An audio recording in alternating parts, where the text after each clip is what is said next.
creo que ya hemos dado bastante tolerancia para que ingresen. Hay 53 personas y hoy es la última clase teórica conmigo, pero todo el mes de agosto van a recibir clases de nefrología.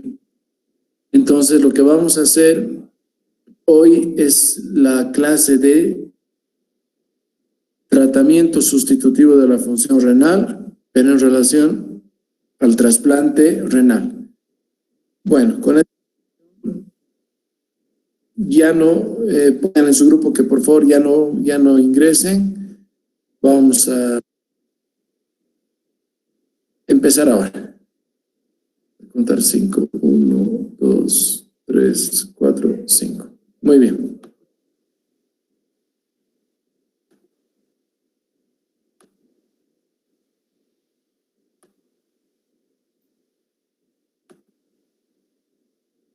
¿Ven la presentación? Sí, doctor. Muy bien. Vamos a empezar entonces. Hoy vamos a hablar de trasplante renal. Es un tema muy importante porque realmente el riñón es el único órgano que, no es el único, pero es el órgano que más frecuentemente se puede trasplantar. Es decir, se puede trasplantar un órgano y reemplazarlo por otro. En el mundo también se hace trasplante de corazón, trasplante de hígado, trasplante de pulmón, trasplante de páncreas, ¿ya? Esto es importante. Bueno, a ver, vamos a empezar a hablar del trasplante renal ahora. Quiero empezar con este pensamiento que dice la sustitución de un órgano destruido, en este caso enfermedad renal crónica, por otro es una antigua aspiración de la humanidad, presente en leyendas y representaciones simbólicas desde las antiguas civilizaciones. Esta imagen es muy famosa. Fíjense que es un paciente con la pierna necrosada, la pierna negra, que están intentando quitársela y ponerle otra, ¿no? Bueno, la idea del trasplante es hace mucho tiempo. Bueno, ¿qué es un trasplante de riñón? Es el implante o la colocación de un riñón de un donante a un receptor. ¿Quiénes son los donantes? Los donantes pueden ser donantes vivos, es un paciente sano, obviamente sin enfermedad renal. Este donante vivo puede ser relacionado si es pariente, familiar, o no relacionado si no tiene nada que ver con la persona. O el donante puede ser un cadáver también, con muerte cerebral reciente, diagnosticada, y donde obviamente se pueden utilizar sus órganos en otros pacientes, ¿ya? ¿A quién se le debe hacer el trasplante? A un paciente con enfermedad renal crónica avanzada, es decir, en estadios 4 o 5 de la clasificación de CADIGO, que es la que vimos ayer en las guías CADIGO. Les recuerdo la clasificación. Nosotros vamos a trasplantar en estos dos grupos, ¿ya? En estadio 4 y en estadio 5. Lo más frecuente es en estadio 5 con filtrado glomerular menor a 15. ¿Cuál es el mejor tratamiento de la enfermedad renal crónica? Esa es la pregunta. Y la respuesta es obviamente el trasplante. En este sentido, esto lo pueden encontrar en el internet. Ya en el 2010 escribí un artículo del trasplante renal como mejor alternativa para los nefrópatas crónicos, ¿ya? Entonces, este es bien bonito porque habla un poco de la historia del trasplante y demás. Con mi nombre lo pueden buscar en el internet. Bueno, el término trasplante renal anticipado se refiere al trasplante que se realiza en estadio 4, es decir, el estadio de prediálisis de CADIGO de la enfermedad renal. Cuando el filtrado glomerular está entre 15 a 29 ml por minuto. Antes de ingresar el paciente a una terapia de reemplazo renal como diálisis, hemodiálisis o diálisis peritoneal. Este trasplante renal anticipado es justamente para evitar que el paciente ingrese por mucho tiempo a un programa de diálisis, ¿ya? Por supuesto que al paciente que está con enfermedad renal y tenga una creatinina elevada de 3, de 4, ese paciente habrá que dializarlo, pero justo antes del trasplante, 1 o 2 diálisis, ¿ya? En este caso, para evitar el trauma de la hemodiálisis, se trata de hacer esto en niños. Bueno, el trasplante renal no solamente va a restablecer la salud de los pacientes con enfermedad renal, esto es una cosa importante, sino que al paciente lo va a reintroducir en actividades sociales, laborales y hasta físicas. Realmente el paciente que ha sido trasplantado puede decir que ha vuelto a nacer, y así lo manifiestan los propios pacientes. ¿Tiene un alto costo el trasplante de riñón? La respuesta definitivamente sí. Cada trasplante aproximadamente está en unos $20,000 actualmente, ¿ya? Este alto costo, bueno, por ser última clase, vamos a tratar de añadir a los que están tratando de ingresar, ¿ya? Ya no tienen que ingresar pues media hora más tarde. A ver, ya he dejado, es que también nos interrumpen. Pero bueno, sigamos. ¿Se ve la presentación? ¿Se ve? Sí, doctor. Sí, doctor. Gracias. Seguimos. Entonces, hemos dicho que tiene un alto costo. Sin embargo, si ustedes sacan el costo de lo que significa un trasplante, unos $20,000 aproximadamente, y ustedes suman cuánto gasta un paciente en hemodiálisis, cuánto gasta el gobierno en hemodiálisis, pues es mucho más alto, ¿no es cierto? Muy bien. El personal de salud que está en relación con estos pacientes, vale decir los nefrólogos, médicos que trabajan en unidades de diálisis, licenciadas de hemodiálisis, o pacientes que hacen consulta y les toca un paciente en diálisis, deben ofrecerle la posibilidad de un trasplante renal lo más rápido posible. La idea es devolverle a ese paciente justamente la vida, ¿no es cierto?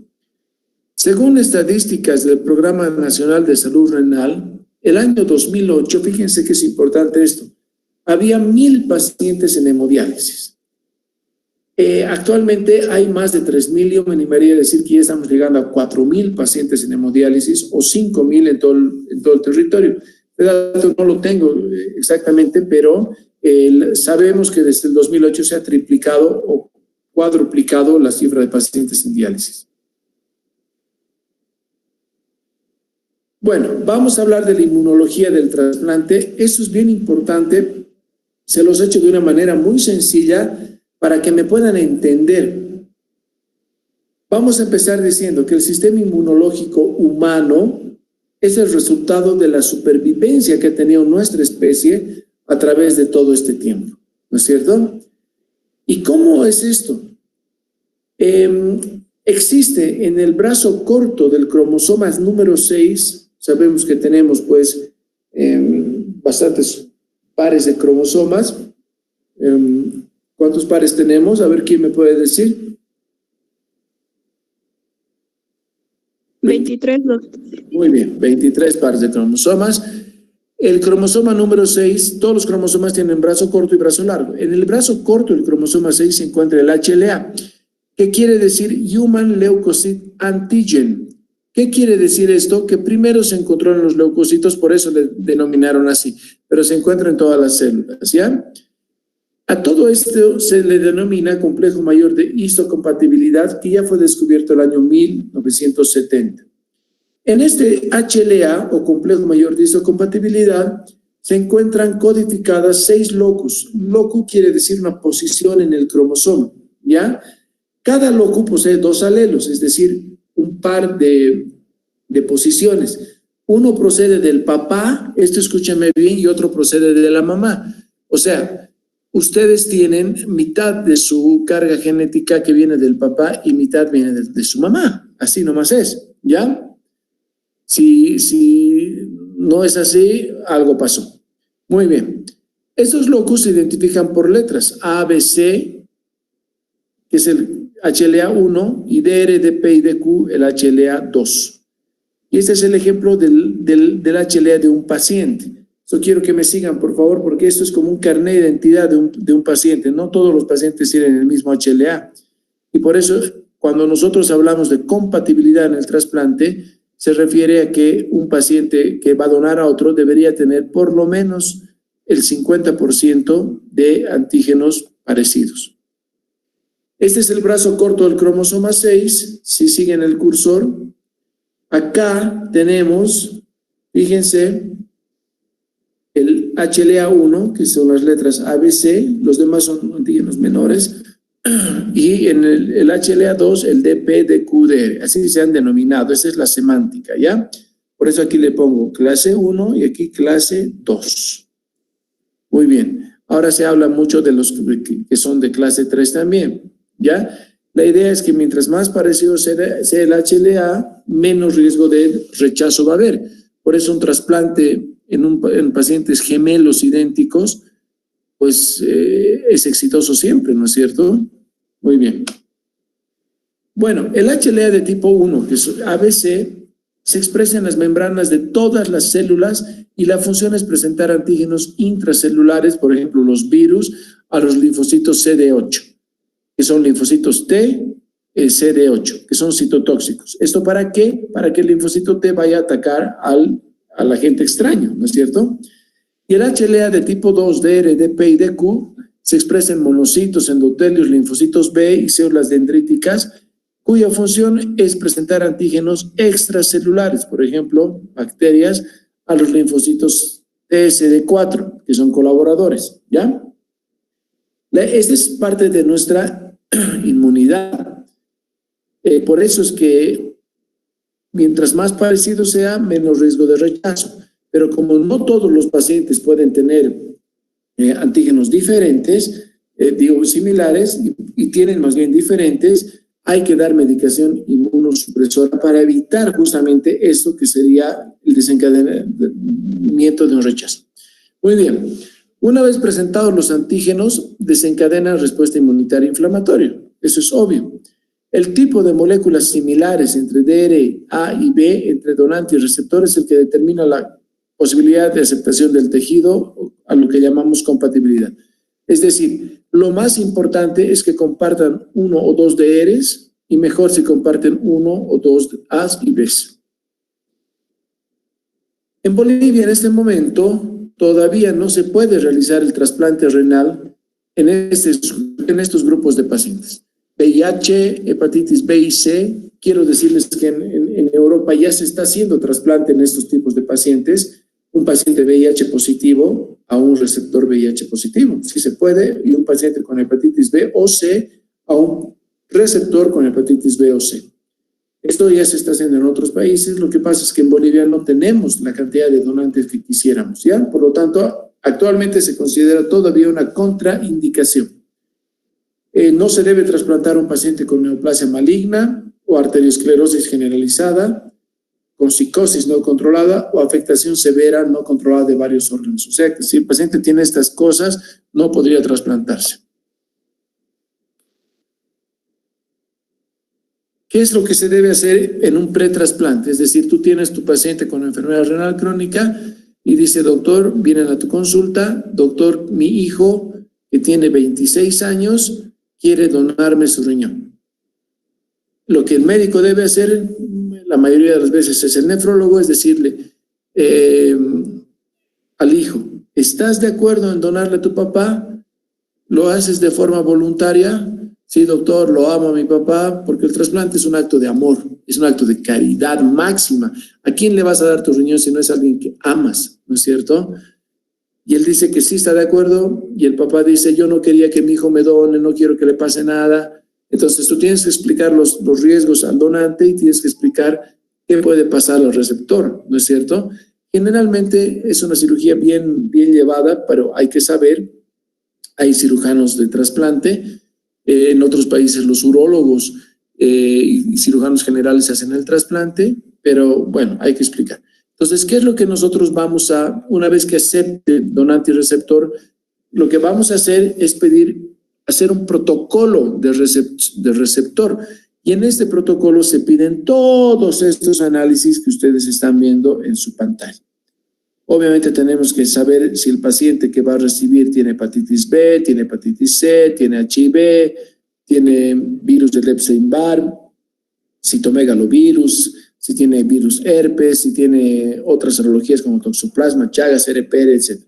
No se olviden que esto es importante porque si no tenemos estos estudios antes y el paciente, el receptor, aparece con hepatitis después, es que le ha transmitido pues el donante. Por eso es importante que sepamos ¿Qué pasa en el receptor? Hay que hacer todos estos análisis y todas estas pruebas de imagen. Este protocolo que lo ven lleno es un protocolo mío que yo lo hice en un paciente que trasplanté el año 2014. El año 2014 al año 2018, yo me encargué del trasplante renal en el hospital belga. Fui el jefe del servicio de trasplante y bueno, entonces este es el protocolo que yo hacía. Ecografía abdominal, ecografía ginecológica si es mujer y ecografía prostática si es varón, rayos X de tórax, electrocardiograma de reposo, ecocardiografía, ecodoppler de vasos ilíacos femorales. ¿Por qué de vasos ilíacos? Porque el riñón se va a anastomosar en los vasos ilíacos, ya les voy a mostrar. Endoscopía digestiva para evitar colonoscopía del receptor, porque si nosotros dejamos pasar un cáncer con la inmunosupresión, se florecería pues el cáncer y el paciente muere, ¿no es cierto? Cistograma. Muy bien. Entonces nosotros tenemos acá, esto es la histocompatibilidad de la que les he hablado. Tenemos un receptor, fíjense, con su donante, tienen el mismo grupo sanguíneo, eso es obviamente un ejemplo. Acá el receptor es padre, el donante es hijo, y obviamente comparten un A1, porque hemos dicho que la mitad es del hijo, ¿no es cierto? Aquí tienen un B7, lo demás no comparten, casualmente tiene un BW. Tiene un DRB1, que ese es el DR, ¿ya? También comparten uno, fíjense. Entonces es muy buena compatibilidad. Luego se les debe hacer a los pacientes un análisis que se llama cross-match, es decir, el cross-match quiere decir que paciente y receptor se ponen frente a frente a sus linfocitos, sangre del receptor, sangre del donante, y se ve el microscopio y se ven las reacciones químicas donde puede haber destrucción. Si hay destrucción, quiere decir que no va ese trasplante. Por eso es obligatorio que el cross-match sea negativo, ¿ya? Esto es importante. Nosotros siempre preguntamos si hay transfusiones sanguíneas previas. Tengo poquitas más de eso. Ya, bueno. Entonces, hay transfusiones previas. ¿Por qué? Porque en una transfusión a un paciente renal crónico le puedes meter antígenos. Por lo tanto, el cross-match podría salir positivo porque habría reacción. Por eso se recomienda muy fuertemente que el paciente renal crónico que tenga anemia, que es lo habitual, no se transfunda sangre. Por favor, eso quiero que entiendan, ¿ya? También se hace el protocolo al donante. Este protocolo del donante es importante porque también tenemos que saber, o sea, un donante es un paciente sano, es un paciente joven generalmente que es sano, no es enfermo, pero va a pasar a ser un enfermo durante un periodo de tiempo, ¿no es cierto? Esto lo hace obviamente por cariño a la persona que le está donando. Pero nosotros, aparte de lo que le vamos a provocar sacándole un riñón, tenemos necesariamente que estar seguros que ese paciente donante no tiene otras patologías, porque lo que queremos es tener un paciente donante que se le quite un riñón pero quede sano. No queremos tener a dos pacientes, ¿no es cierto? Muy bien. Entonces, obviamente lo obligatorio es hacer ecografía abdominal, ecografía ginecológica, radiografía de tórax, electrocardiograma. A los donantes se les hace angiotomografía de arterias renales y gammagrafía renal. ¿Para qué? La angiotomografía para ver cómo son sus vasos del riñón y la gammagrafía para ver cuál de los dos, si recuerdan la segunda o tercera clase de métodos diagnósticos, decíamos que la gammagrafía es el único examen de imagen que nos puede dar la función renal por separado. Por lo tanto, al donante hay que sacarle el riñón que trabaja menos y dejarle el mejor riñón porque él tiene que vivir a partir de ese momento con un solo riñón. Se hace la urotac en algunas oportunidades y endoscopía digestiva. Estas son imágenes de una angiotomografía. Fíjense qué bonitas son actualmente lo que se puede hacer. Y esto es obligatorio porque, por ejemplo, acá tiene la arteria renal principal, que normalmente es única, pero fíjense en este caso, tiene una rama polar que sale directamente de la aorta. Por lo tanto, quirúrgicamente, esto, si el cirujano es muy hábil, lo va a hacer, pero si no, es una contraindicación. Acá tienes otra arteria renal principal, pero acá tienes una arteria polar diferente. Acá tienes otra situación, una arteria renal única, pero que se bifurca precozmente antes de llegar al riñón en dos arterias. Por lo tanto, en este caso sí se puede, pero hay que sacar muy cerca de la aorta la arteria. Acá tienes una arteria renal principal y acá tienes otra arteria que va a otro lado, pero le da una ramita al riñón, ¿no es cierto? Y hay muchas variantes que hemos podido ver. Esta es otra imagen de una angiotomografía, que estos no los pueden hacer los equipos actuales, donde se ve una imagen polar, y acá no hay nada. Esta solamente es una arteria que pasa por encima del riñón. Por lo tanto, en este caso, el mejor riñón a quitar sería el riñón izquierdo, ¿no es cierto? Porque técnicamente es más fácil. Eso ya lo ven los cirujanos vasculares y los urólogos. En un equipo de trasplante tiene que haber el nefrólogo que evalúa quién se va a trasplantar, que ve toda la parte de inmunosupresión, que le hace todos los estudios, pero en la cirugía intervienen un cirujano, un urólogo, un cirujano vascular. ¿Ya? Muy bien. Aquí hay otros estudios donde, fíjense, aquí tiene su arteria delgadita, pero tiene dos arterias. Y tiene dos venas, son las venotas. Fíjense, acá tiene una arteria polarcita chiquita que sale de la aorta y tiene una vena única gorda. Entonces, esto depende del criterio del cirujano. Si la irrigación es muy poquita, la puede cortar esta arteria y ligar, y luego tiene que sacar ambos vasos. Muy bien. Todo paciente, tanto receptor como donante, tiene que tener valoraciones por especialidades: cardiología, psicología, gastro, odonto, gineco, uro, cirugía vascular, etc. Es importante para saber en qué estado va a entrar el donante. No se olviden que la cirugía de trasplante de riñón es una cirugía electiva y programada, por lo tanto tenemos tiempo para hacer todas estas cosas. Lo que queremos es éxito en esa cirugía. Muy bien, estos son algunos ejemplos de pacientes que se han descartado del trasplante renal por varias situaciones, por hallazgos en gamografía, por sentimiento del paciente, por fallecimiento del paciente renal crónico, por arterias renales dobles o triples, etc. Muy bien, una vez realizada toda esta evaluación, lo que viene a continuación es el trasplante en sí o la cirugía de trasplante. Fíjense este esquema.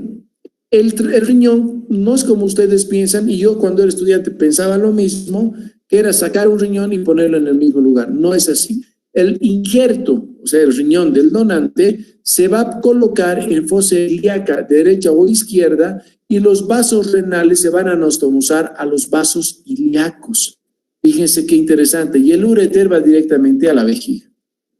Esto creo que es una maravilla porque técnicamente para los cirujanos es mucho más fácil abordar el cuadrante inferior derecho o izquierdo o las fosas ilíacas, ¿no es cierto? Acá tienen otra imagen donde se anastomosan. Ese es el trasplante renal. Y los riñones nativos chiquititos se los dejan, no pasa nada. Solo deben quitarse los riñones nativos en casos de infecciones o de quistes complicados o etcétera. Pero si los riñones son chiquititos, ya atrofiados, no se los toca y se pone el riñón funcionante nuevo, anastomosado arterias ilíacas.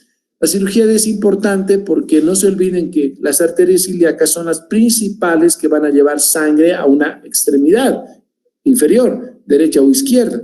Entonces, tiene que ser muy hábil el cirujano para no causar isquemia en la pierna, ¿ya?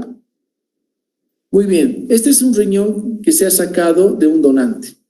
Fíjense, este es el tamaño aproximadamente, ocupa toda la mano, 10 a 12 centímetros. Fíjense, este es un riñón donde ya se ha anastomosado. Este es un riñón con dos venas, estas son venas, y esta es una arteria, ¿ya? Y aquí tengo otros ejemplos. Estas son cirugías que yo he participado, donde, fíjense, este es el riñón, aquí está la arteria renal que ya se ha anastomosado, fíjense los dos colorcitos en la anastomosis. Y acá está el riñón, se está poniendo los últimos puntitos, ¿ya? Interesante, ¿no es cierto? Bueno, para que la cirugía sea un éxito, nosotros tenemos que intervenir nuevamente como nefrólogos para dar medicación inmunosupresora y evitar el rechazo. La medicación inmunosupresora se divide en dos. Terapia de inducción, donde nosotros damos corticoides, y un anticuerpo monoclonal tipo basiliximab, hay otros. La idea es inhibir la interleuquina 2. Esto es muy importante porque la interleuquina 2 es la que va a ayudar a proliferar las poblaciones de linfocitos T y B. Si nosotros la inhibimos, no se van a proliferar, por lo tanto hay menos riesgo de rechazo. Una vez que el paciente salió de quirófano, ha recibido su terapia de inducción, el paciente debe tener una terapia de mantenimiento por todo el tiempo que dure la vida de ese injerto. Generalmente, nosotros damos una triple terapia basada en corticoides, anticalcineurínicos, que pueden ser uno de estos dos medicamentos, o un antimetabolito, que puede ser uno de estos dos medicamentos. Por lo tanto, los esquemas de inmunosupresión son prednisona, ciclosporina o tacrolimus y micofenolato generalmente. Puede ser ciclosporina, prednisona, micofenolato, o el mejor esquema actual es prednisona, tacrolimus, micofenolato. Ahora ha salido un nuevo inmunosupresor que es el sirolimus cuando hay toxicidad por estos medicamentos, ¿ya? Entonces, seguimos. Los inhibidores de la calcineurina son dos, ciclosporina y tacrolimus. ¿Qué hace la calcineurina? La calcineurina promueve la transcripción de RNA para la síntesis de citoquinas, interleuquina 2. Al inhibir la calcineurina, no va a haber esa transcripción, por lo tanto no se forma interleuquina 2, es así de sencillo. Los dos, por diferentes vías, tienen el mismo objetivo, por eso se llaman inhibidores de la calcineurina.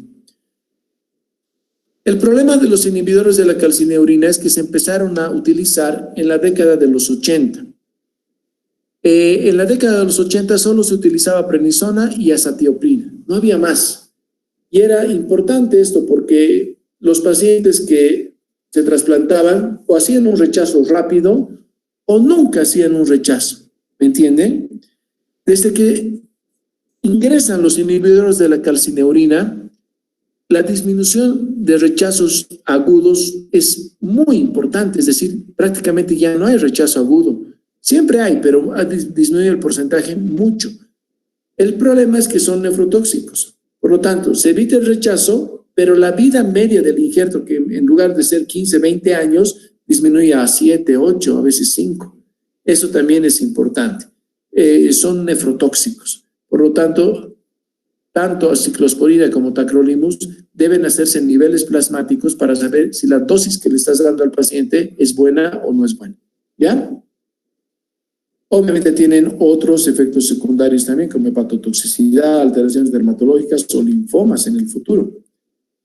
Bueno, luego hemos dicho que son corticoides, inhibidores de la calcineurina y protocolos con un antimetabolito que son azatioprina o micofenolato.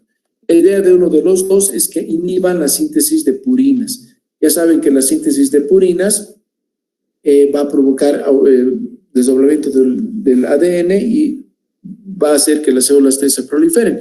Al inhibirlas no se van a proliferar. Bueno, también existen anticuerpos monoclonales como el basiliximab, todo esto es para la terapia de inducción. Entonces, estos son algunos ejemplos de los trasplantes que pude hacer cuando estaba de jefe de trasplantes. Hicimos 32 trasplantes, de los cuales 30 fueron bien.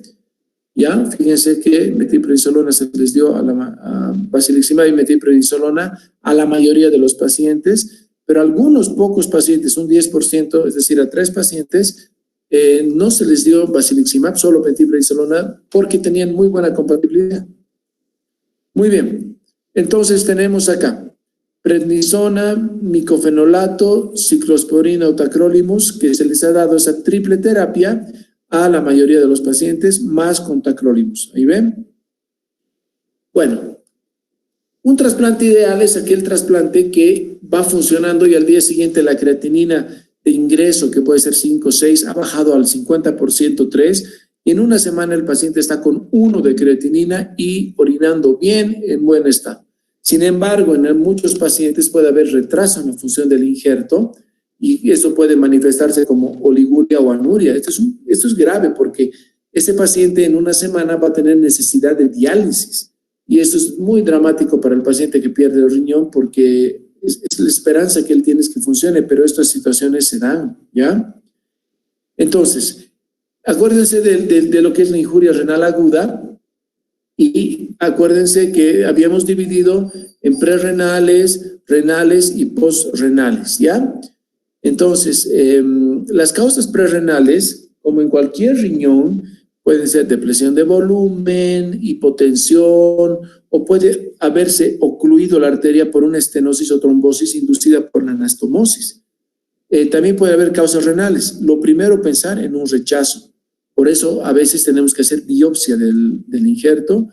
Nefrotoxicidad cuando has dado una dosis alta de anticalcineurínicos, o necrosis tubular, porque no te olvides que el paciente está 2, 3, 4 horas en quirófano y a veces si sangran o si hipotensan, ese riñón puede estar isquémico, hay que darle un tiempito también, o puede infectarse.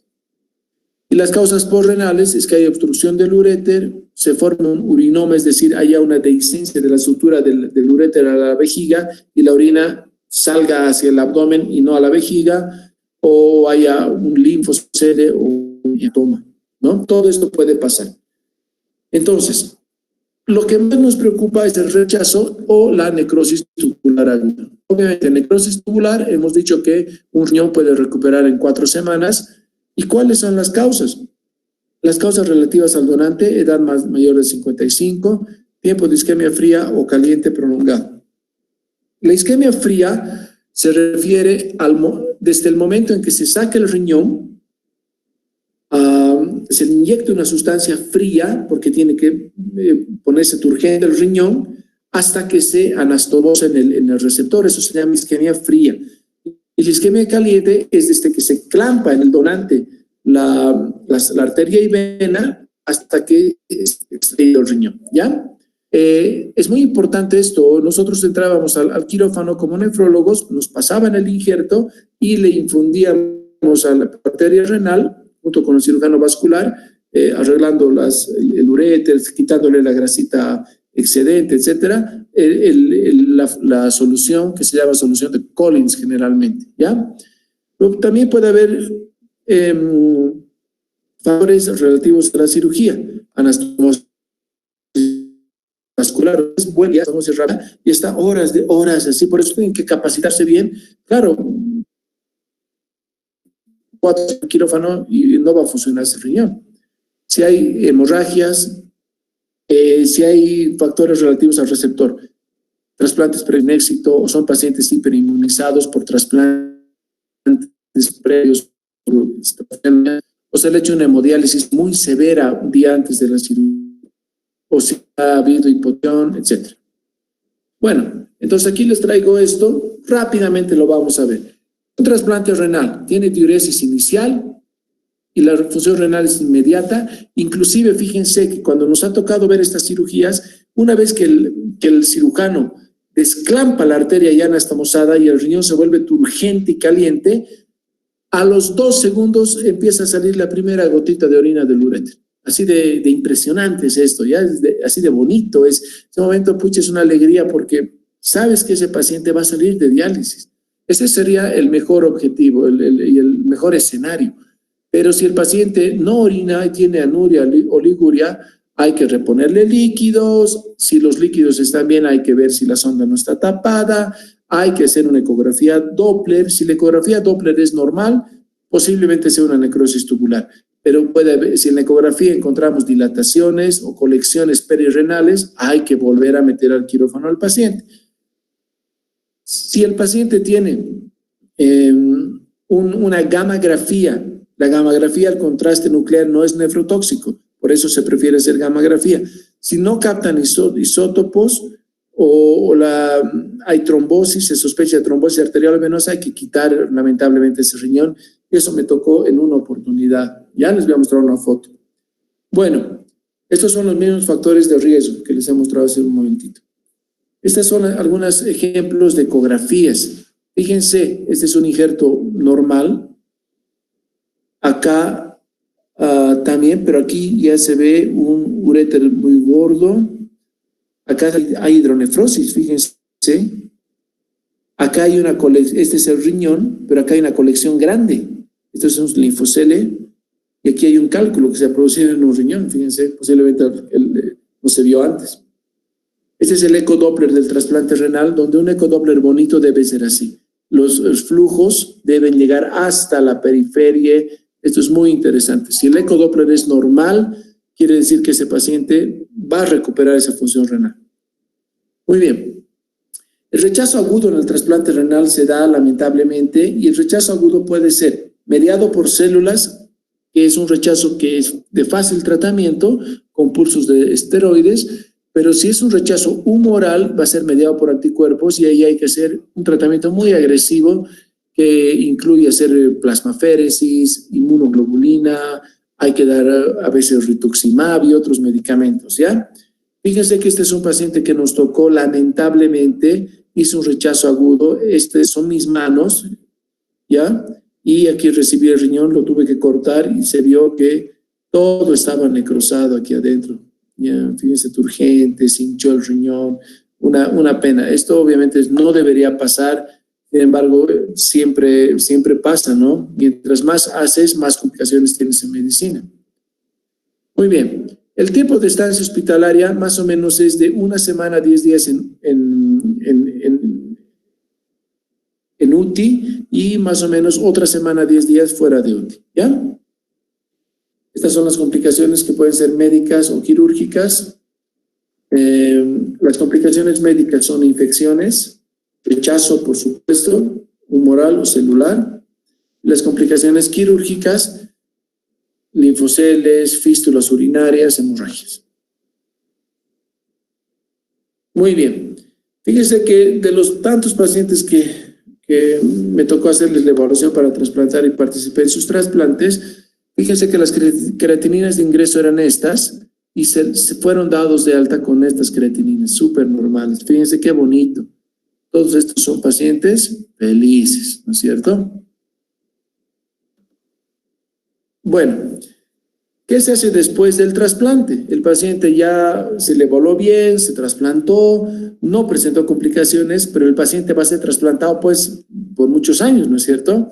Entonces hay que hacerle seguimientos. Los seguimientos después del alta deben ser semanales hasta el mes, luego quincenales hasta el tercer mes, mensuales hasta el sexto mes y bimensuales después, ¿ya? Y siempre se hacen trimestrales. El paciente trasplantado no deja de ser un paciente, es un paciente que está en mejores condiciones, pero es un paciente. Debe hacerse controles de función renal, niveles de séricos de anticalcineurínicos, ciclosporina o tacrolimus, examen de orina, ecografías, etc. Muy bien. Una vez que el paciente se trasplantó y han pasado 2, 3, 4, 5 años, puede haber un rechazo crónico, también llamado disfunción crónica del injerto. Y esto pasa por muchas cosas, generalmente mediada por anticuerpos, o puede haber recidiva de una enfermedad primaria, generalmente en glomerulonefritis. Puede existir la nefropatía del trasplante o nefropatía de novo, estenosis de la arteria renal, uropatía obstructiva, o puede haber infecciones por el virus BK, que es muy fregado este virus, o nefrotoxicidad crónica por los medicamentos, etc.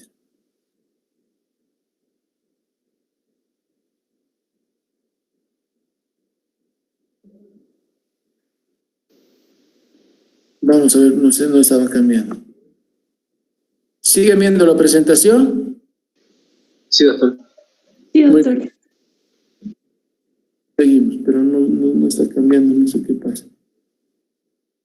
Ya, esa es la última diapositiva, por eso no cambia más. Bueno, no es fácil hablar de trasplante renal. Estoy dejando de compartir la pantalla. No es fácil hablar de trasplante renal porque, como se han dado cuenta, es un mundo nuevo para ustedes. Es muy compleja esta situación. Y además tiene factores sociales, emocionales muy fuertes, ¿ya? Yo dejé, la verdad, de estar como jefe del equipo de trasplante porque era mucho estrés, demasiado estrés. Y bueno, pero alguien tiene que hacerlo.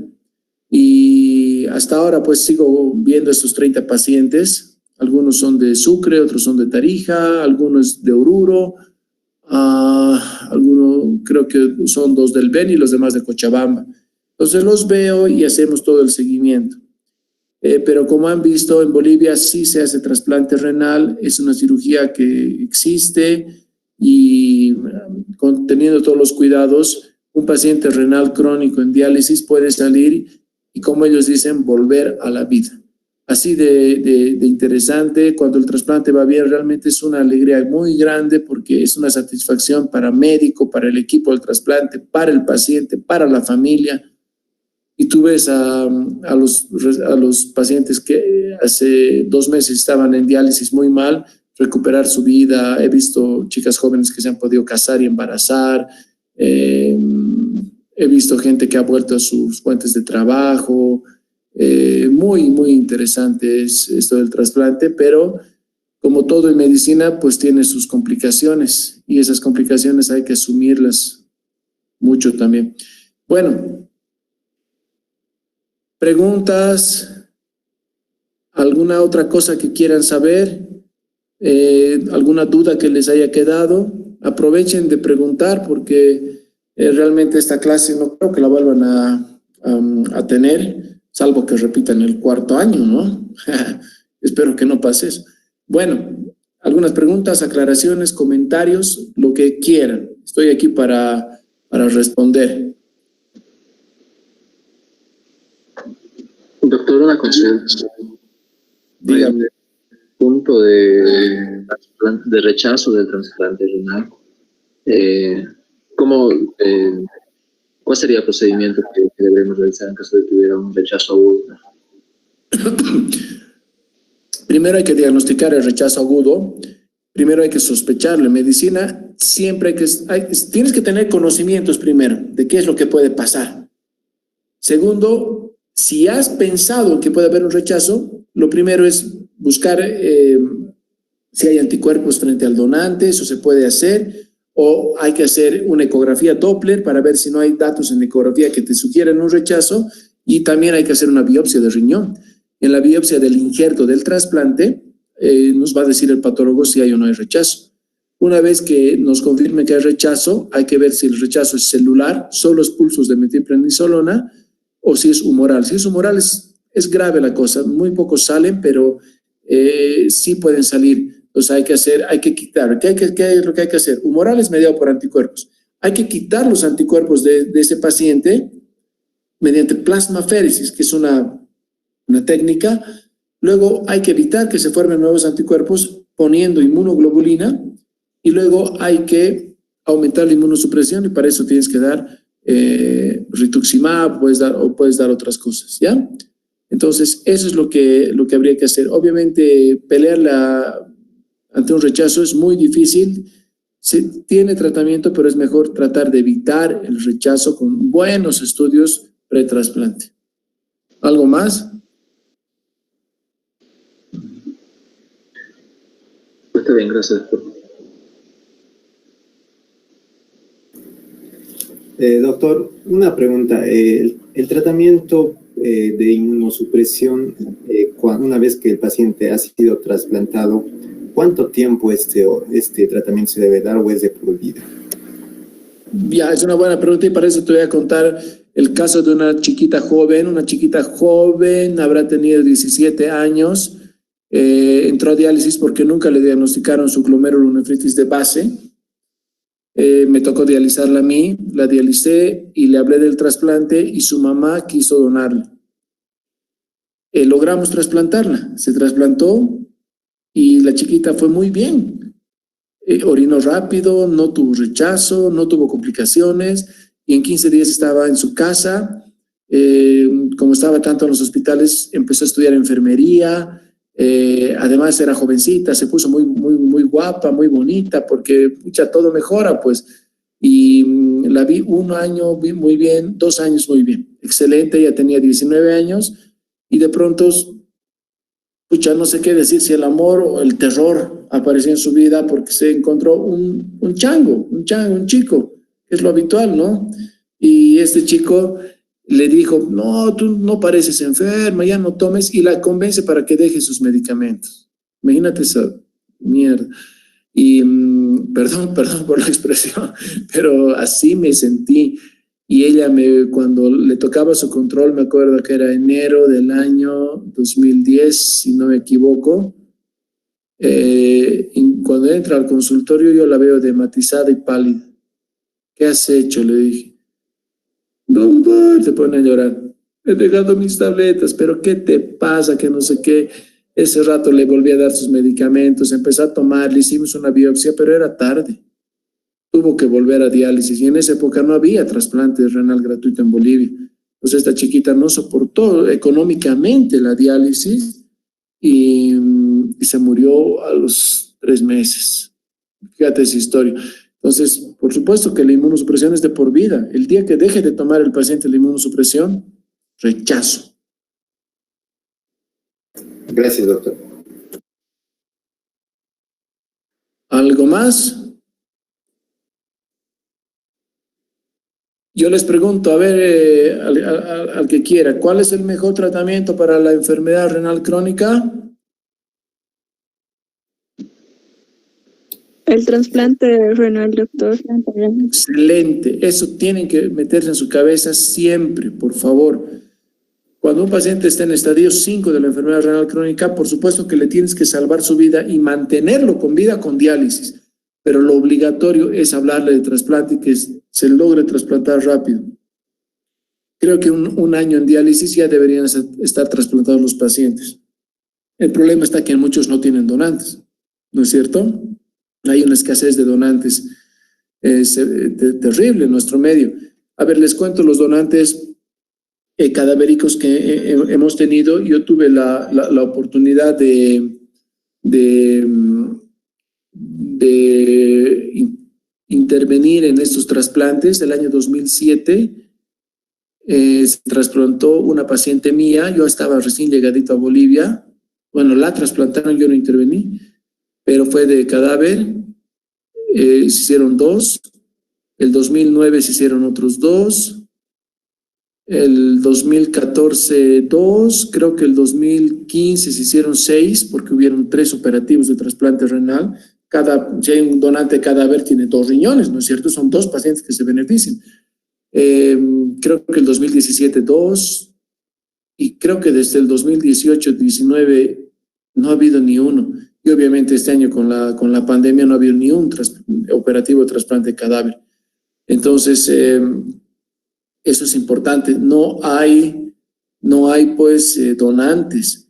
La legislación boliviana actual es, el trasplante es gratuito, pero solamente para familiares muy cercanos, hasta 4º grado de consanguinidad. Más allá no, porque lo que se quiere evitar es el comercio de órganos. No ha faltado el caso en que un paciente necesitado que no tiene que comer aparece y a un paciente necesitado de un riñón que está en diálisis va y le dice, mire señor, yo le puedo donar, ¿cuánto es? $20,000, $30,000, y empiezan los negociados y cosas que eso se debe evitar. A mí siempre me llama gente y me dice, doctor, quiero vender mi riñón. Yo obviamente les digo que no, porque esto no es un comercio. Y sé que ha habido colegas que se han metido a esto, ¿no? Y le dicen, ¿cuánto pides por tu riñón? $15,000. Y estos colegas iban, en Cochabamba no, afortunadamente, ¿ya? Pero en otros países, en otras ciudades de Bolivia sí. Y le decían a su paciente en diálisis, pide $25,000. Pucha, ya, dígale que sí, doctor. Pucha, al médico le daba 25 y él le daba 15 al otro. Y claro que eso sería hacer plata fácil, pero creo que no es lo correcto. No se debe hacer comercio de órganos, ¿ya? Eso está prohibido. ¿Alguna otra cosa más?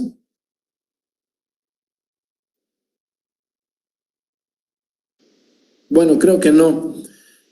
Bueno, estudiantes, hemos dado 7 clases, introducción a la nefrología, hemos hablado de los síndromes nefrológicos, hemos hablado de los métodos de diagnóstico, hemos hablado de la injuria renal aguda, de la enfermedad renal crónica. el tratamiento sustitutivo en base a diálisis, hemodiálisis, diálisis peritoneal, y hoy hemos hablado de trasplante renal. Son cosas muy bonitas. Yo escogí nefrología porque es muy variable, es muy variada esta especialidad. Tienes clínica, tienes procedimientos, tienes diálisis, tienes trasplante, tienes hipertensión, tienes glomerulonefritis, tienes poliquistes, es bastante variada, ¿ya? Entonces, seguramente alguno de ustedes será pues nefrólogo en el futuro. Para ser nefrólogo tienes que hacer medicina interna primero. Y bueno, muchos también podrán ser urólogos, cirujanos vasculares para participar en cirugías de trasplante, ¿no? Bueno, ya ustedes verán. Bueno, espero que las clases les hayan gustado y hasta cualquier ratito, pues ahí estamos a la orden. Si alguno tiene alguna duda, me pregunta nomás. A partir del lunes van a estar con el doctor José Gutiérrez. Ya le he avisado, ya a Melissa le he pasado tu contacto para que él te escriba. Ya verán si hacen con el Zoom.